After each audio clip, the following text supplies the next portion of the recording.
Françoise Daigereux est sculptrice. Elle habite Antoing, ou plus exactement le village de Péronne. Elle est artiste par tous les pores de sa peau. Par le bois, la terre, le bronze, elle fouille l'âme humaine. Elle tord les proverbes et les contes pour mieux en révéler la beauté, la clarté. Elle joue avec l'enfance, l'adolescence, l'âge adulte, bien que ses sculptures n'aient peut-être pas d'âge finalement. Françoise également n'a de cesse de parler d'amour, de bonté, de générosité. Elle exalte et glorifie la femme, sa féminité certes, mais aussi ses luttes et ses combats. Philosophe et grande lectrice, elle interroge ce monde qui l'entoure, questionne Dieu et par là même l'origine de toute chose, mais aussi le destin, le sens de ce monde qui connaît le mal, la violence, la guerre.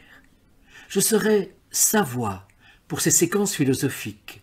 J'ai repris en effet, dans la plupart des cas, des phrases de son blog et du flyer qui développent fort bien la promenade antonienne sculptée et contée créée sous l'impulsion de monsieur le bourgmestre Bernard Bauwens. Grâce à ces documents, on découvre avec bonheur et plaisir son cheminement, ce qu'elle a voulu donner à voir. Ah oui, ne cherchez pas Françoise Daigereux sur le net. Son nom d'artiste est Naïs Day. C'est à ce moment-là que vous verrez poindre des photos. Et si nous accomplissions ensemble cette promenade sculptée et contée? Antoing, la plus belle fille du monde, ne peut donner que ce qu'elle a. Si vous lui caressez le cœur, elle vous portera bonheur. Bruyel. Les petits de la maternelle de Bruyel sortent de l'école pour se rendre sur la nouvelle place.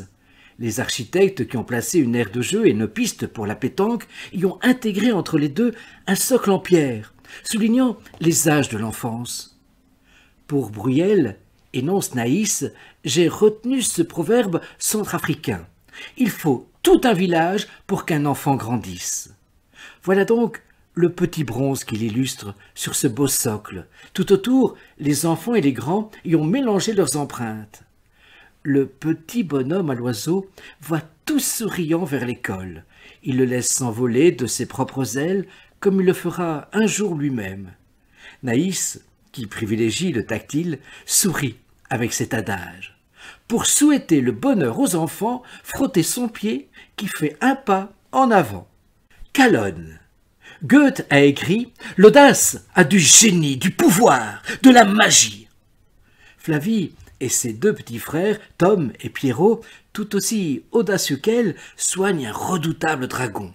En récompense, celui-ci leur donne un secret en forme d'énigme. Cette sculpture, précise Naïs, m'a été inspirée par la jolie phrase de Rainer Maria Rilke. Tous les dragons de notre vie ne sont peut-être que des princesses qui attendent de nous voir heureux ou courageux. Elle nous donne alors ce conseil, quoi que tu rêves d'entreprendre, commence-le. Dans le même registre, Jacques Brel disait « Le plus dur n'est pas d'aller aux Marquises, mais de quitter Villevorde. » Oui, accomplir le premier pas, saisir l'occasion, l'opportunité, savoir tout quitter.